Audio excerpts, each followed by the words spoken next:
I remember the night as if it were frozen in crystal. Every detail suspended under the dim glow of candlelight. The restaurant was elegant, draped in silk curtains, the kind of place where every plate feels like an occasion. Soft music played from a corner piano, and the clinking of glasses carried like whispers of celebration. For me, it was a night to honor 5 years of a marriage I thought was unshakable. I watched my wife across the table, her dress catching the light in a way that made me think of the first time I ever saw her. My chest swelled with love, and no small amount of relief, because I believed we had weathered storms together. I leaned forward, smiling, certain I knew her heart. Then she lifted her glass. With a sly grin she declared, "Here's to 5 years, and finally being free." The world shattered in that single toast. Her toast kept echoing in my head, sharp and mocking, long after the words dissolved into laughter from nearby tables. I forced a smile, but inside something twisted. I caught the smirk tugging at her lips, the way her eyes darted to her phone buzzing discreetly under the tablecloth. She locked the screen quickly, almost too quickly, when she noticed me glance down.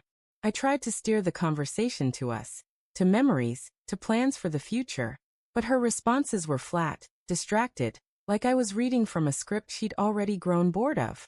My mind began stitching together recent oddities. Her late nights at the office, the new password on her phone, her sudden coldness in bed. The toast wasn't a joke, it was a confession hidden in plain sight. After that night, I couldn't unhear her toast. It sat in my chest like a splinter, so I began paying closer attention. At first it was subtle. A delicate lace set tucked into the laundry, garments I had never seen her wear for me. Perfume lingered on them, but paired with something unfamiliar, something musky, like cologne. She announced girls' nights more often, breezing out the door with a sparkle in her eyes I hadn't seen in months. Except it wasn't joy for me. When she thought I wasn't near, I caught whispers behind the locked bathroom door. Her voice low, sharp, followed by the hurried flush of water to conceal it. I wanted to laugh it off, to believe I was paranoid, but the evidence piled up in layers I couldn't deny. Each strange detail stripped away the illusion of the woman I thought I knew. My marriage wasn't unraveling, it was already torn. Living in the half-light of suspicion was torture. Every smile she flashed, every message she typed with her phone tilted away from me. Each needle pushed deeper into my chest. I couldn't stay idle. Quietly, I installed a tracker on her phone, the kind of thing I once thought belonged in spy movies, not marriages. Still, doubt gnaws louder than guilt. Within days the notifications confirmed what my gut already screamed. Addresses that weren't her office, nights she was nowhere near her so-called friend. My hands shook when I met with the private investigator, praying I was wrong even as I braced for the blow. He slid the photographs across the table like funeral papers. There she was, laughing, leaning close to him, in the very restaurant where she and I used to celebrate milestones, anniversaries, love itself. Seeing her there with another man wasn't just betrayal. It was desecration. My trust turned to ashes on the spot. If the photographs were a knife, the messages were the twist. The private investigator transferred the screenshots to me.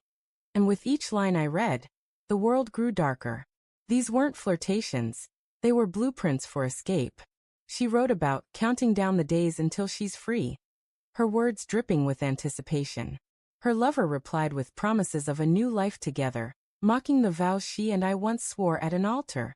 Suddenly, her toast at dinner crystallized in my mind. It hadn't been careless banter. It was a victory lap hidden behind a glass of wine. My heart pounded as I printed everything, sliding the papers into a plain white envelope. That envelope became my weapon of truth. I set it down on the dining room table, the weight of it heavier than steel.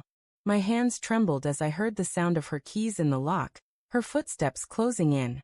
She came through the door humming, as if the world outside hadn't already collapsed around me. I sat at the table, the envelope between us, my hands clenched to stop the tremor. When our eyes locked, I slid it forward. "What's this?" she asked, her tone sharp, defensive already. "Open it," I said, my voice low, breaking on the edge of fury. Her face drained as the photographs spilled out, followed by the screenshots, every betrayal in black and white. She stammered denials until reality pinned her like a spotlight. Then the denial shifted. Her lips curled in resentment. You were never supposed to find out like this, she hissed. I was waiting for the right night. Our 5-year anniversary. It was my moment to finally be free of you. The words landed like gunfire. My anguish ignited into wrath.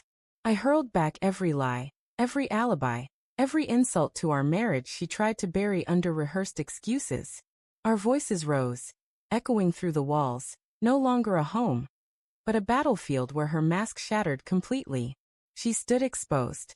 She grabbed her purse, screaming accusations of how I'd never made her happy, and slammed the door behind her. But her words rang hollow, desperate volleys from someone already defeated.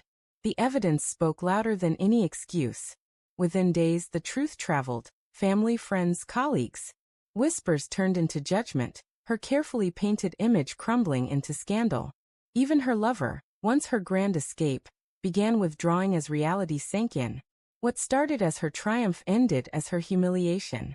She became a shadow in her own story, remembered only for betrayal. Her disgrace living louder than her name. I sat alone one evening, quiet for the first time in weeks, and felt something unexpected. Peace. The years I'd invested, the trust I'd poured, they weren't wasted. They revealed my capacity to love beyond limits. Losing her didn't break me. It untangled me from poison I hadn't realized was tightening around my life. I thought back to her glass raised high, to her toast about being free. But the irony was cruelly beautiful. She never found freedom. I did. And as I walked forward, head unbowed, I carried not her betrayal, but my dignity. This time the toast was truly mine,